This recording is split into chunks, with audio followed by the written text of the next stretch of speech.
This video sponsored by BuyMode. இந்த ஆப்பில் நீங்கள் பர்ச்சேஸ் பண்ணக்கூடிய எல்லா ப்ராடக்ட்ஸும் உங்களுக்கு ரொம்ப கம்மியான விலையிலே கிடைக்குது. இதில் நிறைய ஆஃபர்ஸ் அண்ட் கூப்பன்ஸ் ப்ரொவைட் பண்ணுறாங்க. ஸோ இதோட லிங்க் உங்களுக்கு டிஸ்கிரிப்ஷனில் கொடுக்குறேன், யூஸ் பண்ணி பாருங்கள். குட்டி வீட்டுக்கு 2 கோடி முதலில் நோ சொல்லிட்டு இப்போ புலம்பும் சீனா முதியவர். என்ன காரணம்? சீனாவை சேர்ந்த முதியவரின் வீட்டை நெடுஞ்சாலை கட்டுமானத்திற்காக அந்நாட்டு அரசு கேட்டபோது அதை தர அவர் மறுத்தார்.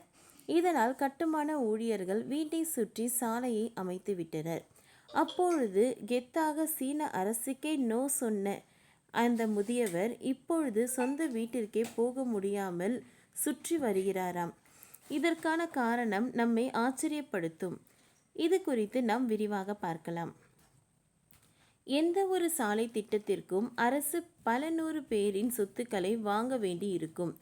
அப்போதுதான் திட்டமிட்டபடி சாலைகளை அமைக்க முடியும். இதுபோல சொத்துக்களை வாங்கும்போது அரசு மார்க்கெட் விலையை காட்டிலும் அதிகமாக தரும். அப்போதுதான் மக்கள் வீடுகளை தர முன் வருவார்கள். ஆனால் அதையும் தாண்டி சிலர் தங்கள் சொத்தை தர முன் வர மாட்டார்கள். அது போன்ற சில வினோதமான சம்பவம் தான் சீனாவில் நடந்துள்ளது. சீனாவை சேர்ந்த முதியவர் இவர் சீனாவின் ஹாங்காய்க்கு தென்மேற்கே உள்ள நகரத்தில் புறநகரில் வசித்து வருகிறார்.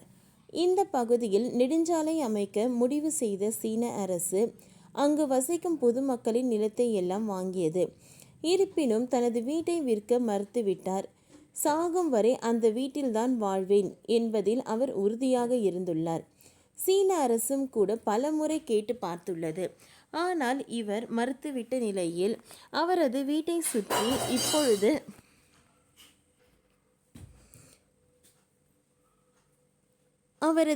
சுற்றி இப்போது நெடுஞ்சாலை அமைந்துவிட்டது.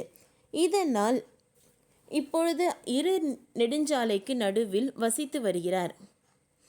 இந்த நெடுஞ்சாலை பணிகள் முழுமையாக முடிந்து இன்னும் சில மாதங்களில் திறக்கப்பட உள்ளது. சீன அரசு வாங்க முன்வந்த போது மறுத்த இவர் இப்பொழுது இதை நினைத்து வருந்துவதாக பிங் குறிப்பிடுகிறார். ஏனென்றால் சாலை கட்டுமான சத்தம், தூசி என மாசு அதிகமாக இருப்பதால் வீட்டில் இருக்கவே முடியவில்லை என்கிறார். இதனால் இப்பொழுது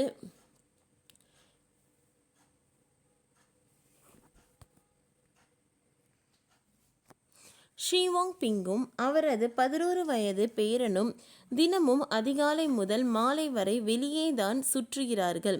கட்டுமான வேலை முடியும் நேரம் மாலை சூரிய அஸ்தமனத்திற்கு பின்னர் தான் வீடு திரும்புகிறார்கள். நெடுஞ்சாலை திறக்கப்பட்டவுடன் நிலைமையை இன்னுமே மோசமாகவே இருக்கும் என்பதை பிங் இப்பொழுதே உணர்ந்துவிட்டார். வாகனங்களின் சத்தம், கார் ஹாரன், காற்று மாசுக்கு நடுவில் நிச்சயம் வாழ முடியாது என பிங் வருந்துகிறார். இது குறித்து அவர் மேலும் கூறுகையில், என்னால் நேரத்தில் பின்னோக்கி செல்ல முடிந்தால் அவர்கள் எனது வீட்டை வாங்க முன்வந்த போது அதை நிச்சயம் நான் ஒப்புக்கொள்வேன். இப்பொழுது நான் ஒரு பெரிய பந்தயத்தில் தோற்றது போல உணர்கிறேன். எனது முடிவுக்கு நானே வருந்துகிறேன் என்பது உண்மை. எனக்கு CNY 1.6 மில்லியன் மற்றும் 2 இடங்களில் நிலம் தர முன் வருவதாக குறிப்பிட்டனர். பின்னர் இறுதியில் 3 இடங்களில் கூட நிலம் வழங்குவதாக குறிப்பிட்டனர். ஆனால் கூடுதல் இழப்பீட்டை அவர்கள் வழங்க வேண்டும் என நினைத்தேன். இதனால் அந்த ஆஃபரை ஏற்க மறுத்துவிட்டேன். ஆனால் இப்பொழுது நான் எடுத்த முடிவை நினைத்து கவலைப்படுகிறேன். இது சீக்கிரம் பிஸியான நெடுஞ்சாலையாக மாறும்.